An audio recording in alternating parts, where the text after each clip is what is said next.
In this video, we begin a discussion on Chapter 16, in which we go over the labor supply, where overall in regards to this chapter, we seek to discuss the labor market, in which we'll do so by going over labor supply, then going over labor demand, such that we can put the two together and then analyze outcomes in the labor market. Where in regards to today's discussion on the labor supply,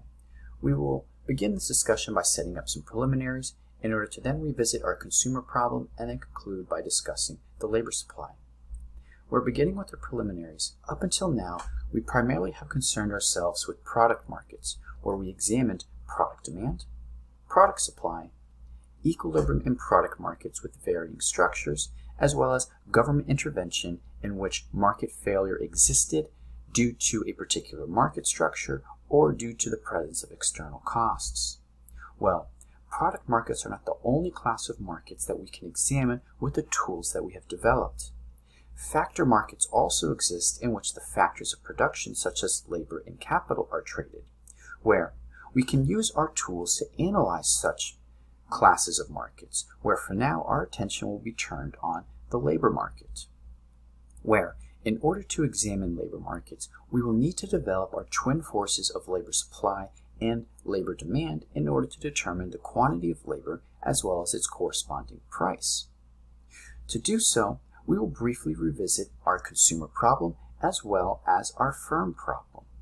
where, beginning with our consumer problem, recall that our setup for consumers where they have an unlimited amount of wants in terms of purchasing goods and services and using their leisure time, but they are limited by their time and their income,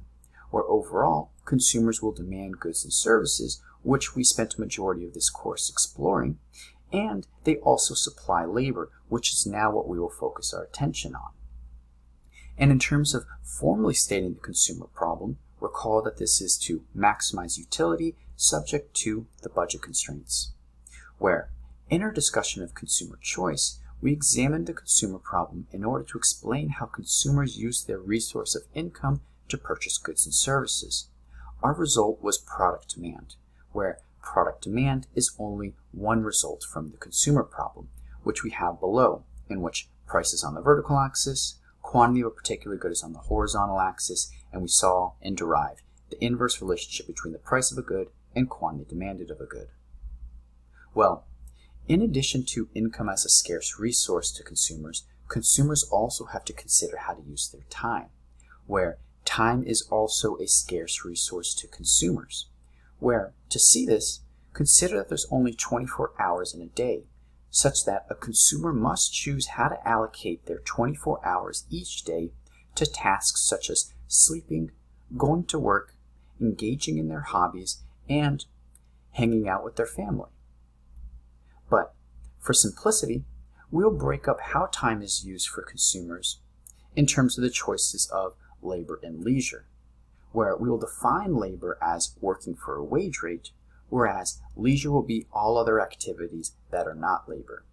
where, going back to the prior slide, this then means that labor solely consists of work, and leisure consists of activities such as sleeping, hobbies, hanging out with your family, and any other miscellaneous activities. So then, with this in mind, examining the choices of labor and leisure for the consumer, in terms of labor, time allocated to labor generates an income process, where the income process from engaging in labor determines the income used for purchasing goods and services, where purchasing goods and services provides utility to the consumer in the form of consumption utility. In regards to leisure, time allocated to leisure does not generate an income process. However, time allocated to leisure does provide utility to the consumer in the form of leisure utility, where in regards to trade-offs between the choice between labor and leisure,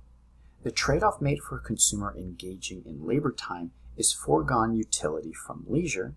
whereas the trade-off made for a consumer engaging in leisure time is foregone wages which cannot be then used to purchase goods and services. So then, in terms of labor time used and the consumer's income process, consumers need an income process to purchase goods and services. Thus, consumers will supply some of their time to labor for a corresponding wage rate, where the wages earned will be the price paid for labor. Where the higher the wage rate, the more consumers will supply their time for labor since they are being compensated in terms of the leisure utility that they are giving up. Whereas the lower the wage rate, the less time consumers will supply for labor since the benefit that they could get from engaging in leisure exceeds that of the benefit that they are getting from their wage rate and the goods and services that they could purchase. So this then establishes that consumers supply labor. And in terms of defining the labor supply, this is going to be the willingness and ability to work specific amounts of time at alternative wage rates in a given time period, holding all else equal, where labor time supplied and wages earned are positively related. Additionally, the labor supply is going to be determined by components of the consumer problem, much like product demand was, where in terms of these determinants, this is going to be based off of the preferences consumers have in terms of leisure, the amount of wealth that they have, that is non-wage income, the wage rate that they are earning from the job that they have, expectations on future wages in terms of do they expect their future wages to increase or decrease, or do they expect to be unemployed in the future period. Additionally, what are alternative wage rates going for in similar industries that they are working in, or in alternative industries in which their skills are transferable. And lastly, how many consumers are working in an industry will also affect the supply for labor. So then graphically what we have then in terms of the labor supply, where price is on the vertical axis, where price for labor is going to be the wage rate earned, and quantity of labor on the horizontal axis, where quantity is going to be in terms of hours of labor worked. Given that there's a positive relationship, we'll have an upward sloping labor supply curve, in which as quantity of labor hours supplied increases, the corresponding wage rate increases as a result. However, the current story that we have for the supply of labor may not be the complete story, given that, as mentioned, a consumer allocates time to labor to generate an income process. A consumer needs an income process to purchase goods and services. Purchasing goods and services provides utility to the consumer. Additionally, a consumer can also allocate time for leisure, where time to leisure provides leisure utility, and there's a trade-off between leisure and labor in the form of consumption and leisure utility, where in terms of consumption utility, an agent only needs so much income in order to be able to fund their lifestyle. Or we could think of funding their lifestyle meaning being able to pay for their bills, food, and clothing for a particular time period, as well as for their hobbies, where after this requirement is met, further income from labor may not be as useful, such that time spent on leisure and the leisure utility gain would be preferred after this point. Or what's being described in the prior slide is that there's two effects to consider in regards to wages as opposed to just one, where initially we were just considering the substitution effect of higher wages, which generated us that positive relationship between labor hours supplied and wages earned, in that if there's an increase in the wage rate, this then corresponds to an increases in labor hours supplied, where we would think about this holding up until the point where a consumer has no income, up until where they can fulfill their lifestyle requirements,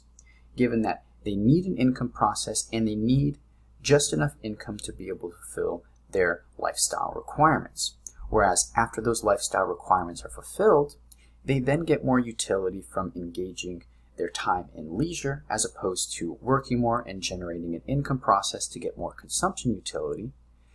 After which, when this holds, we would expect the income effect of higher wages to be present, where there's an inverse relationship between wages earned and labor hours supplied, where an increase in the wage rate corresponds to a reduction in labor hours worked without losing income. Or as mentioned, we would expect this to hold when the consumer can fund their lifestyle. And so in regards to these two effects, graphically what this means for the labor supply curve is a backwards bending labor supply curve, where on the vertical axis we have wages earned, and on the horizontal axis we have the quantity of labor in terms of hours per week, where When a consumer initially begins supplying their time for labor, they need an income process to be able to purchase goods and services up until the point that they can fund their lifestyle. Up until this point, we would expect that the substitution effect of higher wages to be dominant and that there's a positive relationship between wages earned and labor hours supplied. When the consumer is able to fund their lifestyle, we would expect that the benefit between leisure utility and consumption utility is equal to one another.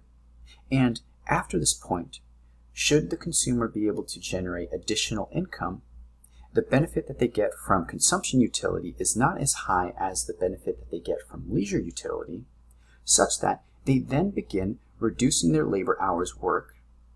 in order to engage in more leisure time, generating them more utility. This then allows for the income effect to be dominant in that there's an inverse relationship between wages earned and labor hours supplied, and this generates that backwards bending effect of the labor supply curve based off of can the consumer fund their lifestyle based off of their current income process. So then, with the labor supply covered, where we'll pick up in our next video is by revisiting our firm problem and deriving labor demand.